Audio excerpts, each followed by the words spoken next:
Hello dear students, जैसे मैंने promise किया गया था, मैं धवल ठाकुर आपके लिए लेकर आ गया हूँ रिसिप्ट एंड पेमेंट अकाउंट का प्रॉपर डिटेल डिस्कशन वीडियो बच्चों। क्योंकि क्या होता है कि जब आप क्वेश्चन में रिसिप्ट और पेमेंट अकाउंट देखते हो final accounts of not for profit concern का क्वेश्चन सॉल्व करने के लिए, और बहुत बार आप में से बहुत सारे बच्चे आइटम्स को आइडेंटिफाई ही नहीं कर पाते हैं कि कौन सा आइटम इनकम में जाएगा, कौन सा आइटम एक्सपेंस में जाएगा, कौन सा आइटम एसेट है और कौन सा आइटम लायबिलिटी है। And this is just because of lack of basic information which is relating to the various items. तो आज मैं आपको आइटम वाइज कुछ जो नए नए नाम है या जो डिफरेंट नेम्स हैं जो आपसे रिलेटेड नहीं है, सिर्फ मैंने वही सारे लिखे हैं। मैंने पूरा receipt and payment account draw नहीं किया हुआ है।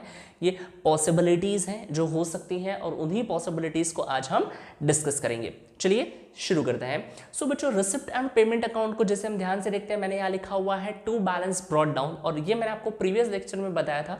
ये जो टू बैलेंस ब्रॉट डाउन है बच्चों, ये क्या इंडिकेट करता है? तो ये होता है सर, इसको कहते हैं ये ओपनिंग बैलेंस है। किसका ओपनिंग बैलेंस है सर? ये ओपनिंग बैलेंस है कैश अकाउंट और बैंक अकाउंट का।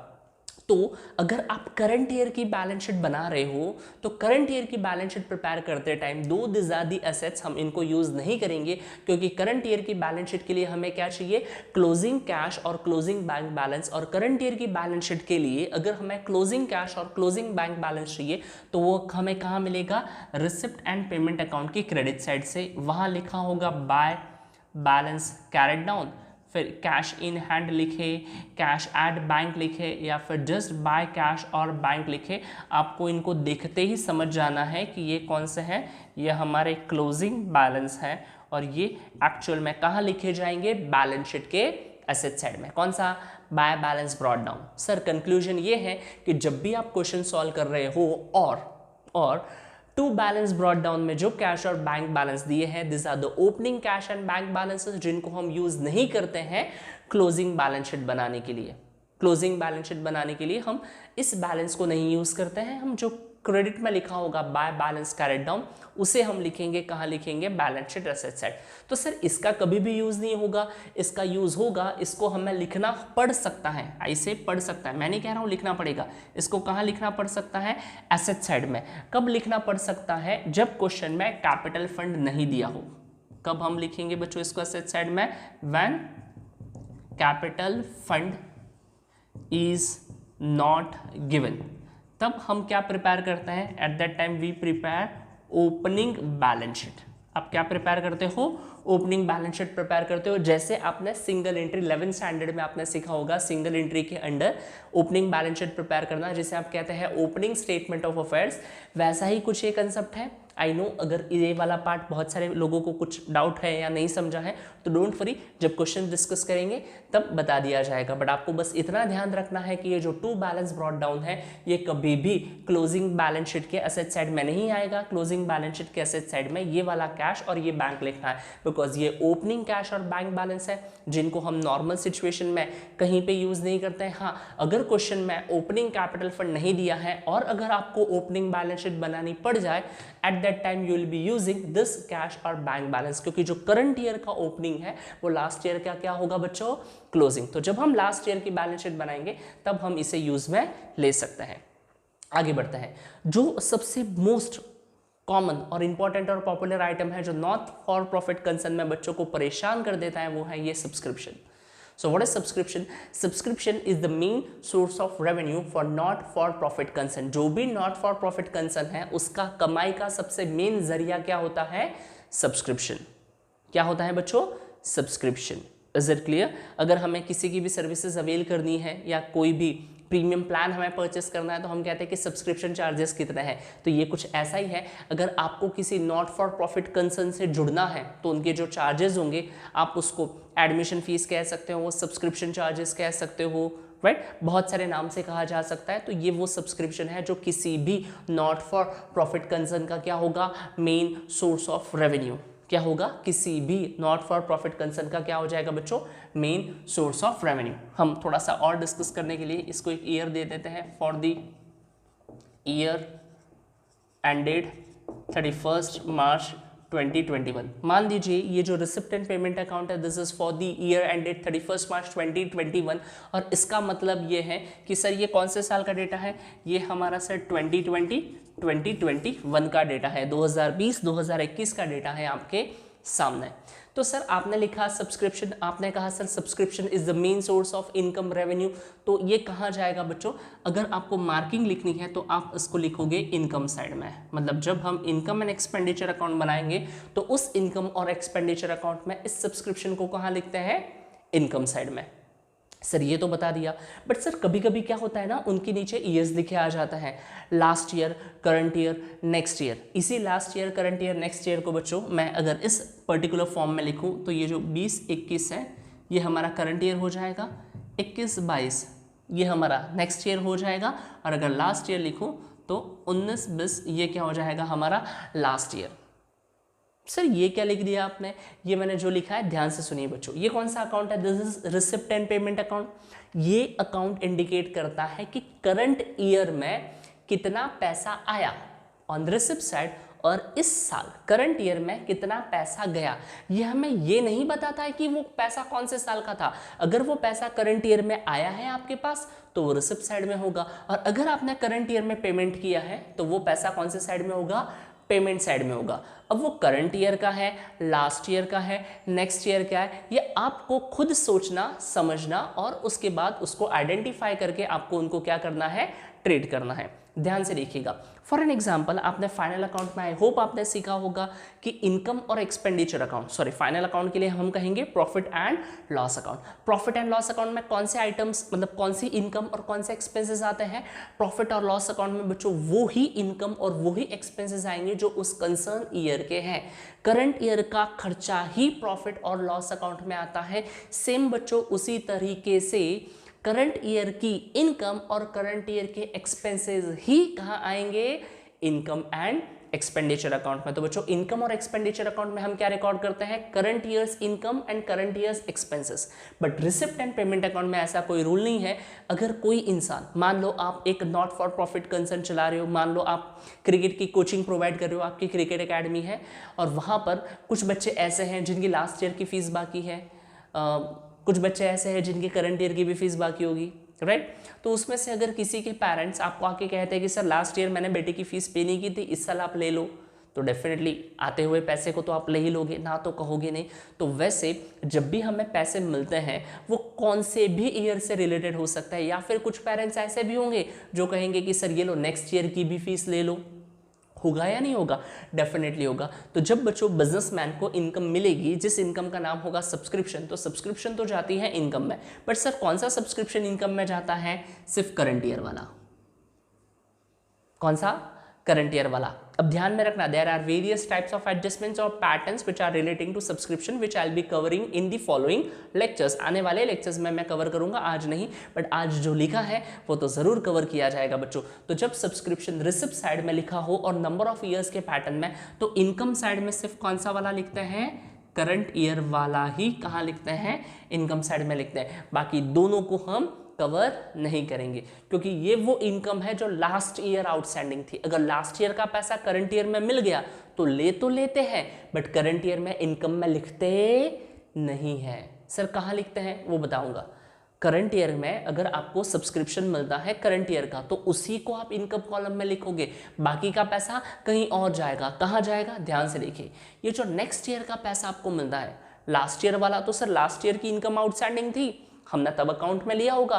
करंट ईयर में तो हमने सिर्फ रिसीव की है, हम उसको करंट ईयर के ना ही इनकम और एक्सपेंडिचर अकाउंट में लिखेंगे, ना ही करंट ईयर की बैलेंस शीट में लिखेंगे, क्योंकि ये इनकम कौन सी है, लास्ट ईयर की, जो लास्ट ईयर आउटस्टैंडिंग थी, उस साल की बुक में आ गई होगी। इसके बारे में बात करते हैं। सर अगर मान लीजिए नेक्स्ट ईयर की इनकम आपको एडवांस में दे दी तो वो तो लेनी तो पड़ेगी, और ली है इसीलिए तो कहाँ है, रिसिप्ट साइड में है। तो ये अमाउंट क्या इंडिकेट करेगा जो हमको नेक्स्ट ईयर के लिए मिला, बेटा ये अमाउंट इंडिकेट करता है अमाउंट रिसीव्ड इन एडवांस। और अमाउंट रिसीव्ड इन एडवांस क्या कहलाता है, फाइनल अकाउंट पढ़ने के बाद आपसे उतनी एक्सपेक्टेशंस है कि आपको पता होगा, और नहीं पता है तो डोंट वरी, फाइनल अकाउंट्स के लिए भी वीडियोस आएंगे। तो बच्चों ये जो नेक्स्ट ईयर के लिए इनकम अगर मिल जाती है तो ये होता है इनकम रिसीव्ड इन एडवांस, जिससे हम क्या कहते हैं, लायबिलिटी। और ये कहाँ जाएगा, ये जाएगी बच्चों हमारी क्लोजिंग बैलेंस शीट लायबिलिटी में।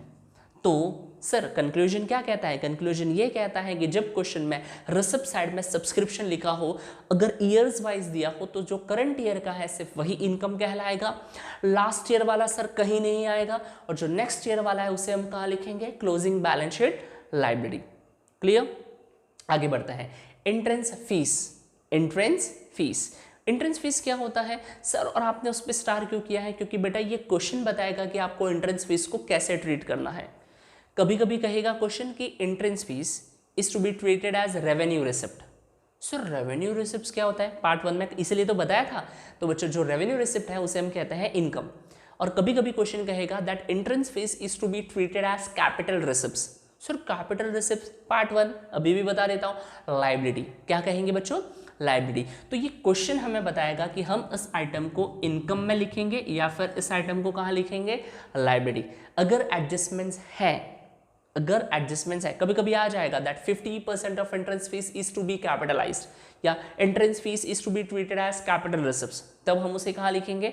लायबिलिटी। और अगर सपोज क्वेश्चन कुछ नहीं कहता है, द इंफॉर्मेशन और the question is silent, in that situation आप इस एंट्रेंस फीस को कहाँ लिख सकते हो? इनकम में लिख सकते हो। बट ऐसे चांसेस बहुत कम होंगे, आपको हमेशा इस एंट्रेंस फीस पे क्या मिल जाएगा?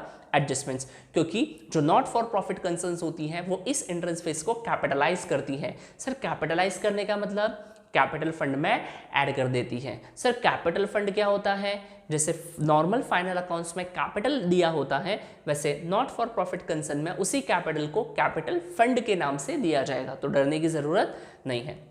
सर अब ये लाइफ मेंबरशिप फीस कहाँ आएगी? लाइफ मेंबरशिप फीस ये बच्चों जो भी पर्सन पे करने वाला है वो once in a life time पे करेगा, बार बार तो लाइफ मेंबरशिप फीस पे नहीं करेगा। तो अगर आपको पैसे एक बार मिल रहे हैं और अगर आपको इनको लॉन्ग टर्म तक बिजनेस के लिए यूज करना है, आई होप आप लोग पार्ट 1 वाली समरी थोड़ी सी रिकॉल कर पा रहे होंगे, तो अगर ऐसा पैसा एक बार मिलना है और जिसे लॉन्ग टर्म तक यूज करना है बेटा, उसे हम कहते हैं लायबिलिटी। तो लाइफ मेंबरशिप फीस कहाँ चला जाएगा? Closing balance sheet liability side. Sir legacies, next item legacies. Legacies क्या होता है? ये बहुत भयंकर चीज़ है, बहुत इजी है, देख के बिल्कुल डरने की ज़रूरत नहीं है बच्चों। लीगसीज क्या होती है? अगर कोई डिसीज्ड पर्सन है, किसी की डेथ हो गई, उन्होंने लिखा था कि मेरे डेथ के बाद मेरी ये जो प्रॉपर्टी है वो एक एनजीओ को दे दो, एक स्कूल को दे दो, इस ट्रस्ट को दे दो, उस ट्रस्ट को दे दो, तो उनके डेथ के बाद उनका जो एग्जीक्यूटर होगा, जो वारिस होगा, उसको वो काम करना है जो वो विल में लिखा हुआ है। क्लियर? आपको वो ड्यूटी, वो एक्शन परफॉर्म करना है जो उस विल में लिखा हुआ है। तो अगर आप कोई एक नॉट फॉर प्रॉफिट कंसर्न हो और अगर आपको ऐसा कोई गिफ्ट मिलता है, लीगल गिफ्ट कहलाएगा। क्या कहलाएगा? Legal gift received from the representative of deceased person, जिसकी डेथ हो गई है उनके रिप्रेजेंटेटिव से आपको ऐसा जो गिफ्ट मिलेगा, वो गिफ्ट क्या होगा? अब मुझे बताओ, आप सोचो जरा, इनकम होगा या लायबिलिटी? सर इनकम में लिख दे? नहीं बेटा, वो आदमी बार बार थोड़ी मरेगा, एक बार उसकी डेथ होगी, वो गिफ्ट आपको एक बार मिल गया और आपको उसे यूज़ करना है जब तक आपका बिजनेस है। तो ऐसा जो भी गिफ्ट मिलता है from the deceased person, representative of deceased person, ये भी बिजनेस की क्या इंडिकेट करता है बेटा? लायबिलिटी। सो लीगसीज को हम कहाँ लिखेंगे? Liability side. मैं आपको साथ साथ ये मार्किंग भी करवाते जा रहा हूँ कि कौन से आइटम को कहाँ लिखना है, क्योंकि ये तो हमें क्वेश्चन में दिया होगा और हमें तो प्रिपेयर करना है income and expenditure account and balance sheet. तो हमें तो ये ढूंढना है ना कि कौन सी आइटम इनकम में जाएगी, कौन सी एक्सपेंस में जाएगी, कौन सी एसेट में जाएगी और कौन सी आइटम लायबिलिटी में जाएगी। Is it clear? या सो लीगसीज भी कहाँ जाएंगे? लायबिलिटीज। कभी भी क्वेश्चन में दिया होगा लीगसीज तो कहाँ लिखोगे? Liability side. आगे गवर्नमेंट ग्रांट। अब ये जो बेटा गवर्नमेंट ग्रांट होती है ना, इसको हम लिखेंगे इनकम, नॉर्मल या फिर इनकम ही आप कह सकते हो, क्योंकि अगर आप एक नॉट फॉर प्रॉफिट कंसर्न हो तो गवर्नमेंट आपको कुछ पैसे रेगुलर बेसिस पे हर साल कुछ ना कुछ पैसे आपको देगी for the smooth functioning of your business operations. आपके जो भी ऑर्गेनाइजेशंस या ट्रस्ट के ऑपरेशंस हैं, उन ट्रस्ट के ऑपरेशंस को फुलफिल करने के लिए गवर्नमेंट आपको एक सर्टेन अमाउंट देगी और उस सर्टेन अमाउंट को हम क्या कहेंगे? आपकी इनकम। नेक्स्ट जो कॉमन इनकम होती है नॉट फॉर प्रॉफिट कंसर्न की, वो होती है डोनेशन। डोनेशन बच्चों दो टाइप के होते हैं, एक होता है जनरल डोनेशन और दूसरा होता है स्पेसिफिक डोनेशन। जनरल डोनेशन और स्पेसिफिक डोनेशन, सर समझेगा कैसे उसको देख के कि वो जनरल है या स्पेसिफिक? मैं बताऊंगा उस तरीके से। मान लीजिए सिर्फ लिखा है डोनेशन और क्वेश्चन कुछ नहीं कहता है, एडजस्टमेंट्स कुछ नहीं कहता है, तो वो जनरल डोनेशन है और जनरल डोनेशन के नाम पे अगर आपको कुछ पैसे मिल रहे हैं तो being not for profit concern, आप उस जनरल डोनेशन को कहीं भी यूज कर सकते हो और वो जनरल डोनेशन बच्चों आपकी इनकम होगी, वो जनरल डोनेशन आपकी क्या होगी, इनकम, ध्यान से।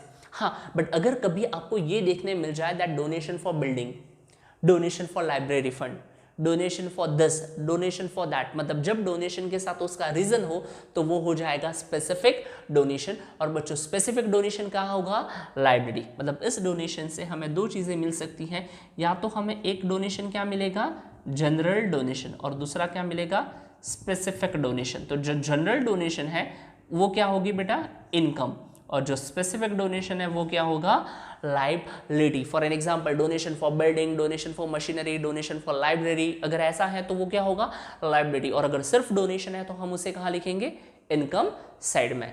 बहुत अच्छे। Next, sale of fixed assets, sale of fixed assets. चलिए इसको तो अमाउंट के साथ ही डिस्कस कर लेते हैं। और अमाउंट पे लिखा हुआ है 10,000 और ब्रैकेट में लिखी होगी बच्चों इसकी book value, BV stands for book value ₹12,000। ऐसा जब आपको रिसिप्ट साइड में देखने मिल जाए तो ये बोर्ड एग्जाम में आने वाली बोर्ड एग्जामिनर्स की एक फेवरेट एडजस्टमेंट है जो स्टूडेंट्स को बहुत तकलीफ देती है। तो बच्चों यहाँ जो लिखा होता है ना, to sale of fixed assets, और ये जो अमाउंट है ना, ये अमाउंट रिप्रेजेंट करती है सेलिंग प्राइस, कितने में बेचा, कितने में बेचा, 12,000 में, नहीं सर 10,000 में, हाँ 10,000 में सेल किया। और उसकी book value, BV stands for book value, उसकी एक्चुअल वैल्यू जो बुक्स ऑफ अकाउंट्स में लिखी थी वो कितनी थी, 12,000। कहने का मतलब है हमने 12,000 का फिक्स्ड एसेट्स 10,000 में क्या कर दिया, सेल कर दिया। तो सर ज्यादा पैसे में सेल किया या कम में, बेटा कम में सेल किया, और कम में सेल किया तो हमें यहाँ पर क्या हुआ, लॉस। क्या हुआ हमें यहाँ पर, लॉस। तो जब कभी भी आप रिसिप्ट साइड में सेल ऑफ फिक्स्ड एसेट्स देखोगे, अब इस बात को आप गांठ बांध दो, नोट करो, जो करना है करो, बहुत इंपॉर्टेंट है, ध्यान से। सेल ऑफ फिक्स्ड एसेट्स आपको जब भी मिल जाए, कहाँ मिल जाए, रिसिप्ट साइड में। तो बच्चों जब भी हम सेल ऑफ फिक्स्ड एसेट्स या सेल ऑफ एसेट देखेंगे on receipt side, you have to calculate, you will be calculating profit और loss on sale of asset. आप हमेशा क्या कैलकुलेट करेंगे, आप हमेशा ये चेक करेंगे कि प्रॉफिट हुआ है या लॉस, और अगर प्रॉफिट हुआ होगा तो इनकम साइड में लिखिए, और अगर लॉस हुआ होगा तो कहाँ लिखेंगे, एक्सपेंडिचर साइड में। जैसे इस केस में एसेट तो बेच दिया 10,000 में, बुक वैल्यू कितनी थी, सर उसकी बुक वैल्यू 12,000 थी, तो 2,000 कम मिले, तो जो पैसा कम मिला वो आपका लॉस है, और उस लॉस को आप कहाँ लिखोगे, income and expenditure account debit side as a loss on sale of fixed assets. Don't worry, question में कवर होगा, बट इंपॉर्टेंट था तो एक बार बताना जरूरी है, ताकि सेकंड टाइम जब हम क्वेश्चन सॉल्व करें तब आपको क्या लगे, ये सुना सुना लगना चाहिए ना, कि पहले कहीं तो देखा था, बस इसीलिए जरूरी है। बाकी भी नंबर ऑफ आइटम्स हैं बेटा रिसिप्ट साइड में, जैसे हायर ऑफ हॉल, रेंट वगैरह दिए होते हैं। फॉर एग्जांपल जो नॉट फॉर प्रॉफिट कंसर्न्स हैं उनके पास हॉल है तो वो रेंट पे देते हैं, लॉन रेंट पे ले देते हैं, जिससे उनको रेंट जनरेट होता है, and that is a income, और इनकम में जाएगी, कोई प्रॉब्लम नहीं है। बट ये कुछ प्रॉब्लमेटिक आइटम्स है जो मैंने आपके सामने लिखे हुए हैं, बार बार देखते रहिएगा, और किसी आइटम में कंफ्यूजन है पूछिएगा, जरूर पूछिएगा।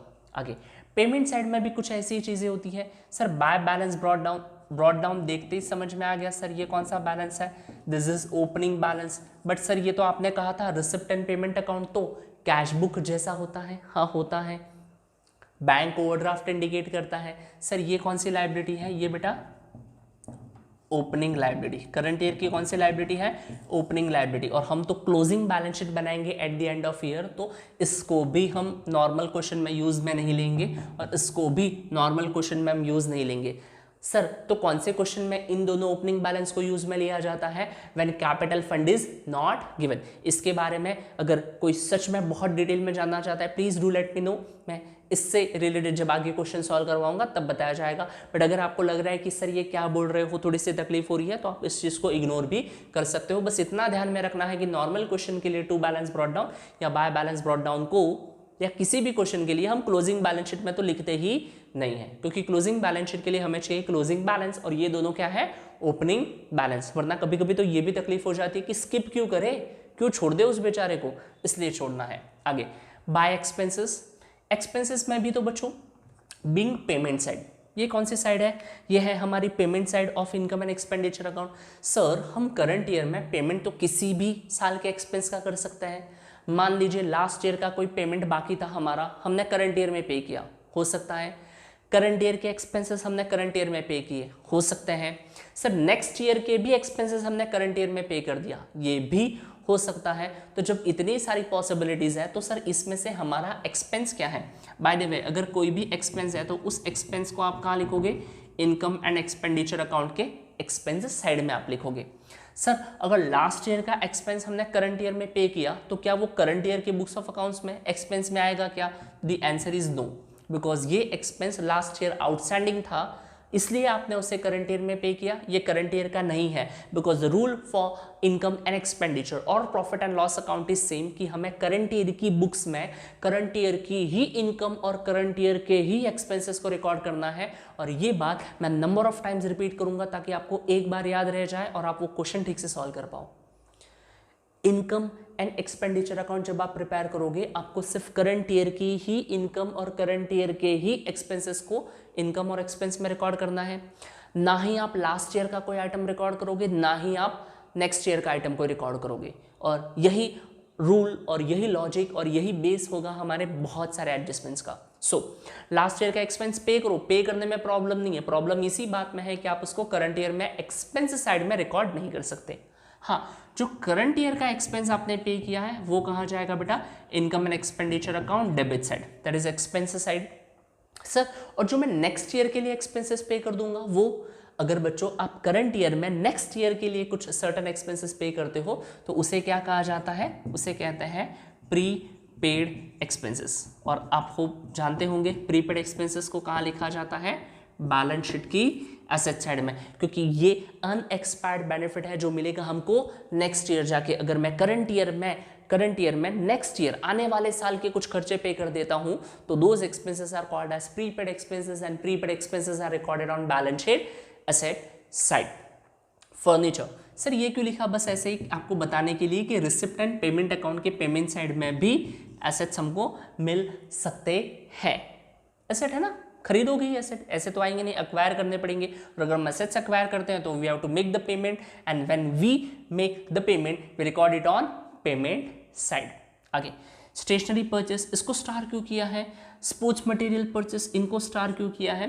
क्योंकि बच्चों ये बहुत भयंकर आइटम्स है, एडजस्टमेंट्स है। आपने देखे होंगे स्टॉक रिलेटेड एडजस्टमेंट्स जिनको इनकम और एक्सपेंडिचर अकाउंट के डेबिट साइड में सॉल्व किया जाता है, हेडिंग्स लिखी जाती हैं और बहुत सारे इंटरप्रिटेशंस किए जाते हैं।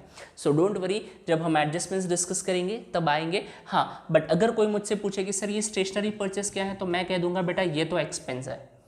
स्पोर्ट्स मटेरियल परचेस्ड क्या है? तो स्पोर्ट्स मटेरियल को हम एक्सपेंस कह सकते हैं प्रोवाइडेड क्वेश्चन में उनका ओपनिंग स्टॉक और क्लोजिंग स्टॉक दिया हो। क्योंकि जब भी किसी आइटम का ओपनिंग स्टॉक और क्लोजिंग स्टॉक हो हमारे पास, या फिर वो हमसे कुछ फाइंड आउट करने के लिए कहे और अगर पेमेंट साइड में उससे रिलेटेड खर्चे हैं तो ऐसे एडजस्टमेंट्स को कहा जाता है बेटा कंज्यूमेबल आइटम। ये वो आइटम्स है जो यूज होते हैं over a period of time, तो जो यूज हो गया वो कहलाता है एक्सपेंस, और जितने का आपके पास स्टॉक बचेगा ना उसे कहा जाता है एसेट। क्या कहते हैं? एसेट। क्या है? आगे जरूर हम पढ़ते रहेंगे। और बच्चों एट द एंड हमारा क्लोजिंग स्टॉक। तो इस पर्टिकुलर वीडियो लेक्चर का मेरा इंटेंशन सिर्फ इतना था कि मैं आपको जो कुछ नए नए नाम हैं, जैसे सब्सक्रिप्शन हो गया, last year, current year, next year देखने मिल जाता है, पेमेंट साइड में भी देखने मिल जाता है, उनकी मीनिंग क्या है, ये मुझे आज आपको कन्वे करना था, जो मैंने फ्रॉम माय साइड बहुत अच्छे से कन्वे किया है। अगर कहीं कुछ पार्ट रह जाता है तो do let me know in the comment section, और ये वीडियोस अपने फ्रेंड्स को शेयर कीजिए ताकि वो भी अपनी जर्नी, अपनी प्रिपरेशंस को और अच्छे से प्रिपेयर कर सके और अच्छे से रेडी हो सके। और अगर आपको किसी और चैप्टर के या फिर इसी चैप्टर में अगर कुछ डाउट्स है so do let me know in the comment section. Near future में उन पे भी वीडियोस ज़रूर आएंगे, और अगर आप इन वीडियोस को एंजॉय कर रहे हो तो चैनल को सब्सक्राइब करना मत भूलिएगा। Bye bye, thank you and take care guys.